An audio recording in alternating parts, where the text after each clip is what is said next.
Hey, what's going on, everybody? This is Thomas Van Kampen once again, here with another episode of Let's Animate. So when I left off, I was putting in all the keyframes for this woman you see here. I was just putting in all of the key positions, and I was putting in all of the in-betweens and stuff like that. As you can probably imagine, I did all that off camera, and I've drawn her full form, I've colored her in, so now I'm just shading her.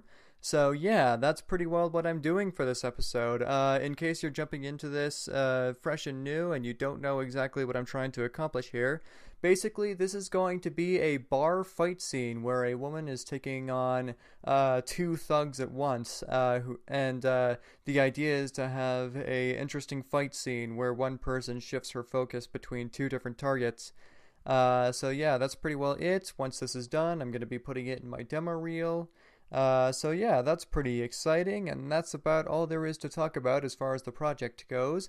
For this episode of Let's Animate, I actually wanted to talk about a certain YouTuber that I used to watch, and in retrospect, I actually have a couple of problems with him.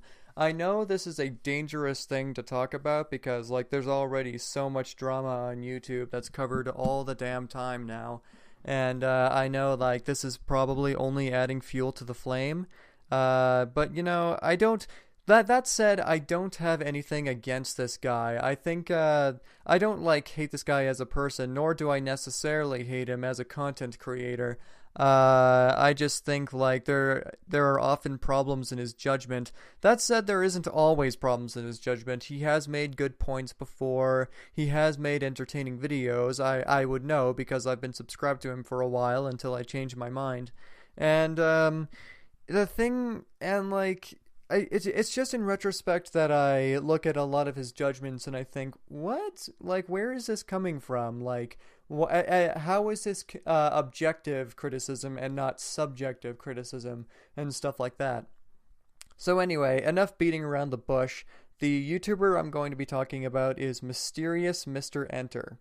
For those of you unaware, MysteriousMrEnter is a online animation reviewer. So he talks about animated cartoons, sometimes TV shows, sometimes movies, and he has two different series. One is called Admirable Animation, where he talks about some of his favorites episodes in cartoons and stuff like that.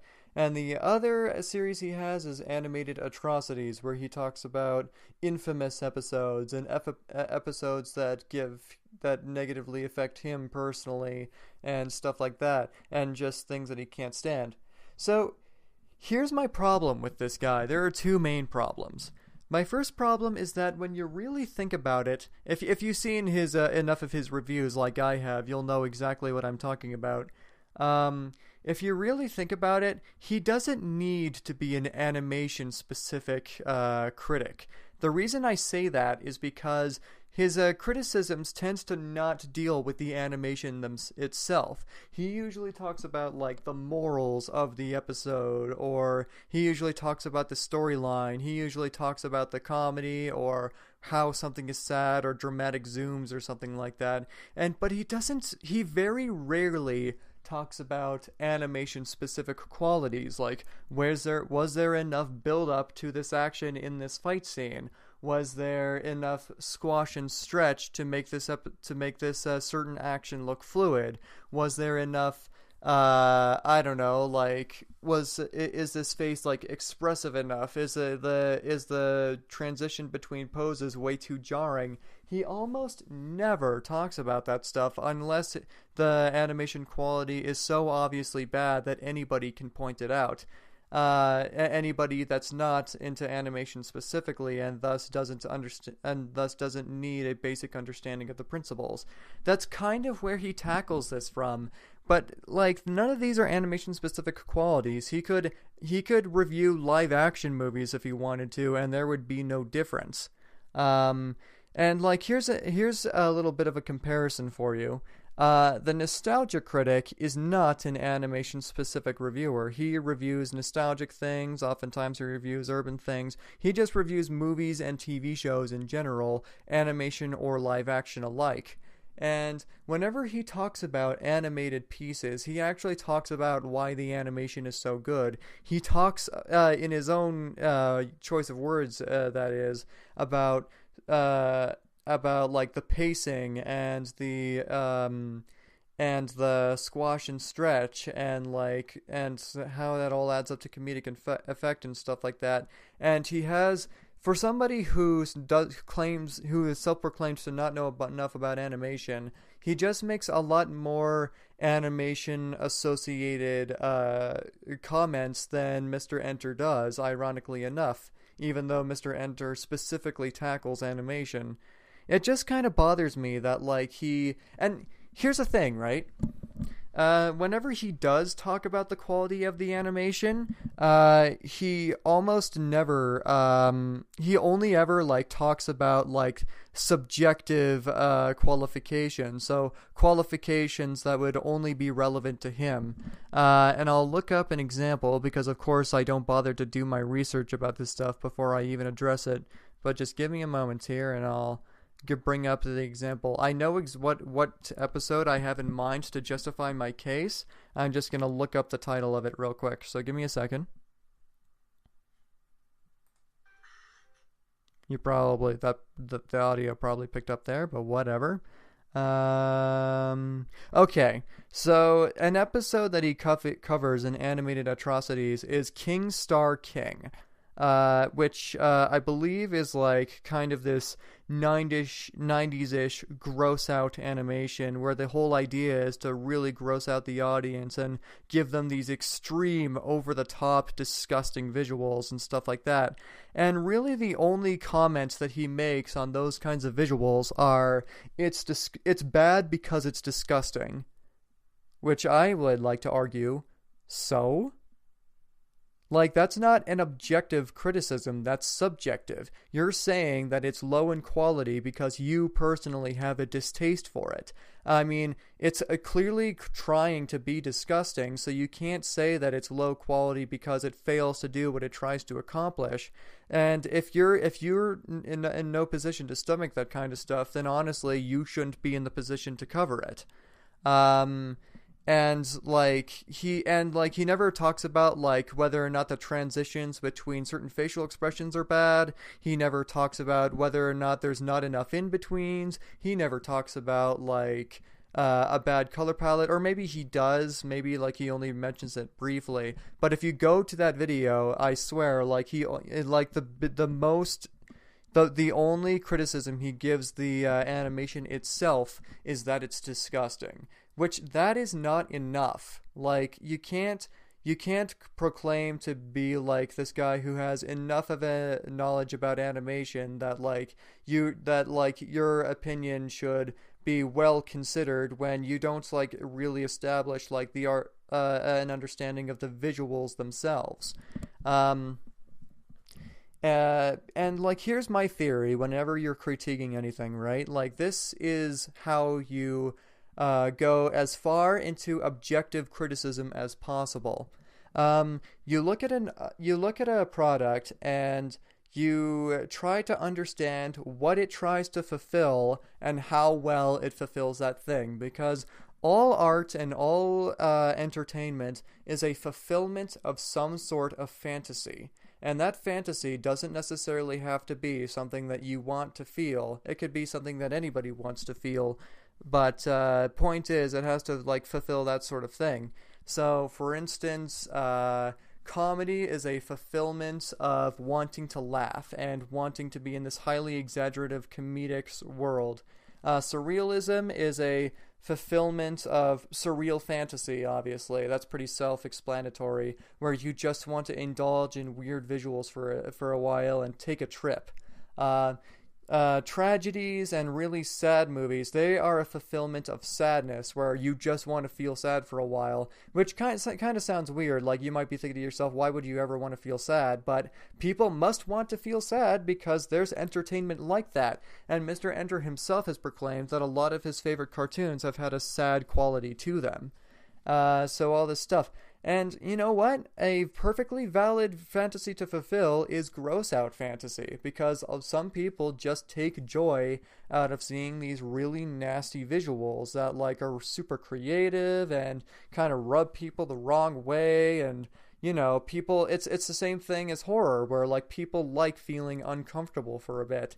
Um and like you can't say that that's not a valid fantasy to fulfill, because clearly people have capitalized on it and clearly there's an audience for it. So you have every right to fill that void if you so please. Um and it doesn't necessarily have to be particularly smart or philosophical or anything like that. Like, it doesn't need any more justification for its existence other than it's a gross out fantasy and somebody's going to enjoy it. Um, and like, gross out fantasy is totally a thing, because Garbage Pail Kids have existed for a while. Really disgusting boy toys have existed for a while. A lot of Rick and Morty's visual gags and Family Guy's visual gags, although they don't always work. They always fulfill that sort of fantasy, so that's definitely a legitimate thing to fulfill. And in my opinion, the cartoon that you reviewed, from what I saw of your review, King Star King, it seems to fulfill that fantasy well. And and saying that like the visuals are disgusting isn't good enough, because it clearly wasn't meant for you. And like, I could understand his criticism on stuff like that if it was like, like I was saying before, like things that like that particular kind of animation isn't specific to. So like things like, is there enough in betweens and blah blah blah, you already know where I was going with that. Because those are universal standards that every animation, child's animation or otherwise, strive to live up to, because those are universal measurements of quality. And so, because of that, you can bring that to King Star King, or you can bring that to SpongeBob, or you can bring that to My Little Pony, and those kinds of criticisms will always be valid. Even if you're not doing 2D, even if you're doing 3D CGI animation or stop motion, seeing how well the motion is fluid, seeing if it could be done a little less choppy, seeing if the morphing could make a little more sense, seeing if like the squash and stretch is there, like all of those elements are valid explanations. And seeing how like the style of animation suits its purpose as well and stuff like that. But those are generally things that Mr. Enter doesn't talk about, and it really bothers me. Because it's like, what's the point of being a self-proclaimed animation critic if those are things that you barely address? That would be like if I tomorrow became a video game critic, but rather than ever talking about gameplay, I only ever talk about graphics, visuals, and story. Like those are relevant qualities to a video game, don't get me wrong, but they're not the sole reason why a video game exists. Video games exist as a medium apart from movies because of gameplay. If they didn't, then they would have no reason to exist, and so you have to judge them on those terms.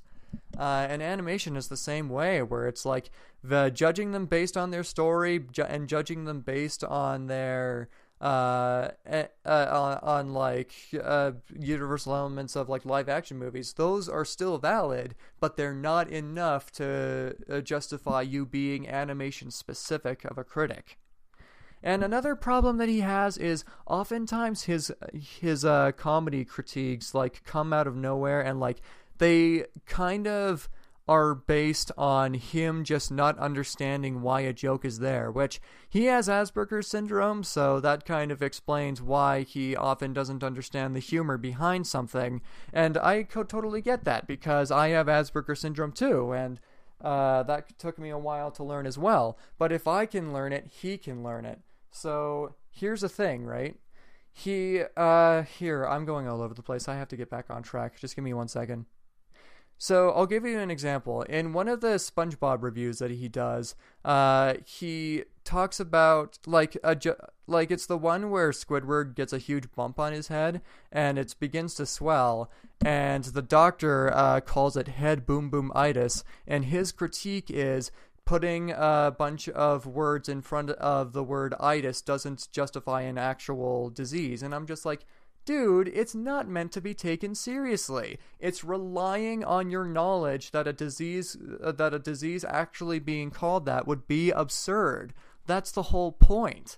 Like, I get it that it's not a bad joke, like it's poorly delivered, it's poorly constructed, but the point is, it is a joke, and so you have to judge it as a joke and not an actual plot point.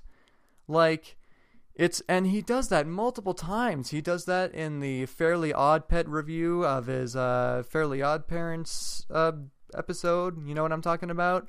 He does that in a few of his Teen Titans Go episodes. Like the point of the joke just completely flies over his head. Because he has no understanding of surreal humor. That is, humor that relies on something illogical happening, and then reality suddenly comes in to punish a certain character for the illogical thing that just happened. So here's a positive example of what I'm trying to describe.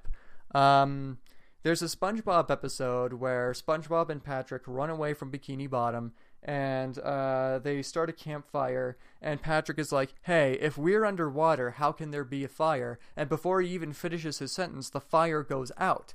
That's a good surreal joke, because it's relying on logic to come in later to spite these characters. Because fire underwater is a thing that frequently comes up in SpongeBob, and it's such a strange thing. And rather than trying to give a real explanation to it, they're just going to play off of how strange it is and how much it doesn't make sense to create a bad predicament for the characters. And, you know, it doesn't need an explanation because it's surreal, and it's there without an explanation for the sake of creating more jokes. Like, not everything needs a legitimate explanation behind it. Sometimes you can just use the surrealness of something to get another joke across, and if you do, more power to you. That's using, like, a hole in your show to your advantage.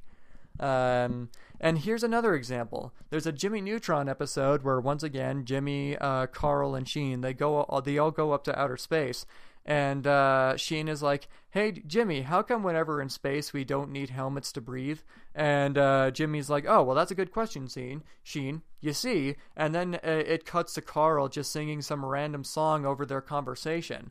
Like, that's another thing where that's a common weird thing that comes up in the show, but it doesn't need a legitimate explanation because it's part of the humor of the show, and it's self-aware enough to kind of point out its own fallacies.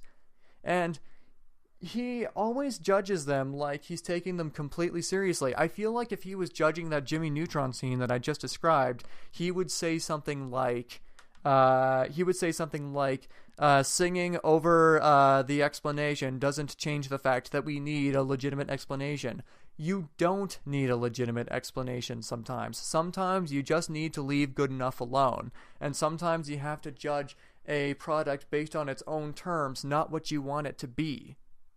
And stuff like that. And like his criticisms in comedy and the animation specifically, they're almost always subjective, not objective. And it just bothers me that he plays them off as if they're totally subjective, or objective rather, and totally legit. I don't know. And like I said in the beginning of this video, just to clarify, I don't hate the guy. I think he makes good evaluations sometimes. It's just that there are huge problems with his judgment a lot of the time, and it bothers me so much. I just have to get this out there. That said, much respect to the guy for doing what he does. I hope he improves over time, and I hope he gets more attention because, you know, for the points where he actually has legit good points, like, it's worth all the grievances. Anyway, that's all I'm going to cover for this episode. Thank you guys so much for joining me once again on this episode of Let's Animate. I'll try to release more in the future, and I'll see you all in the next video. Okay, see you later.